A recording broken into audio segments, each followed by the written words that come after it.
Selamat siang, saya Kenneth akan mempresentasikan janji-janji Allah. Janji-janji Allah kepada Abraham yang pertama, Allah akan membuat Abraham menjadi bangsa yang besar. Yang kedua, Allah berjanji akan memberkati Abraham. Yang ketiga, Allah akan membuat namanya masyhur. Yang keempat, Abraham akan menjadi berkat. Kristus dalam perjanjian Abraham, janji Allah pada Abraham dengan lahirnya Ishak saat usia Abraham sudah lanjut, yang akan menjadikan keturunan menjadi bangsa yang besar dan mendapatkan berkat melalui kelahiran Yesus Kristus sebagai juru selamat.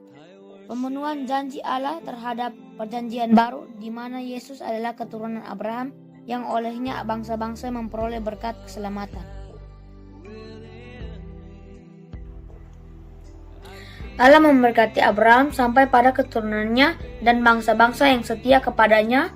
Dia telah menyatakan kasih setianya melalui pengorbanan Yesus Kristus dan rela mati di kayu salib untuk menebus dan menyelamatkan kita dari hukuman dosa melalui Roh Kudus, menguatkan, menuntun, dan menghibur setiap saat. Abraham akan menjadi berkat untuk banyak bangsanya. Kejadian 12 ayat 1-3. Berfirmanlah Tuhan kepada Abraham, "Pergilah dari negerimu dan dari sanak saudaramu dan dari rumah bapamu ini ke negeri yang kau tunjukkan kepadamu. Aku akan membuat engkau menjadi bangsa yang besar dan memberkati engkau serta membuat namamu masyhur dan engkau akan menjadi berkat." Allah melihat imam Abraham yang setia dan patuh dalam menjalani hidupnya di dalam kepercayaan akan Allah dan selalu menempati janji-janjinya karena ketaatan Abraham yang tulus dan sungguh-sungguh yang ditunjukkan dengan kesediaan untuk mengorbankan putranya. Abraham diberitahu bahwa Allahnya akan melanjutkan perjanjiannya dengannya. Aku dalam janji Allah kepada Abraham. Galatia 3 ayat 29.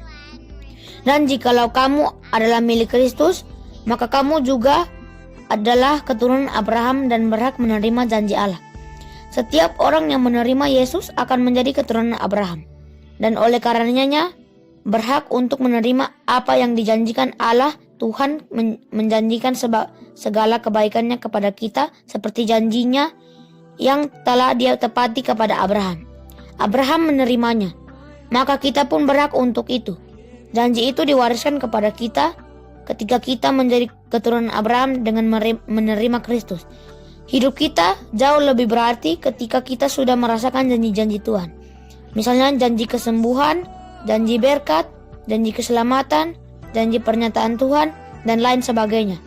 Begitu banyak janji-janji Tuhan yang ada di dalam firman Tuhan. Sikapku sebagai orang beriman selalu membaca Alkitab dan berdoa dan merenungkannya. Sekian dari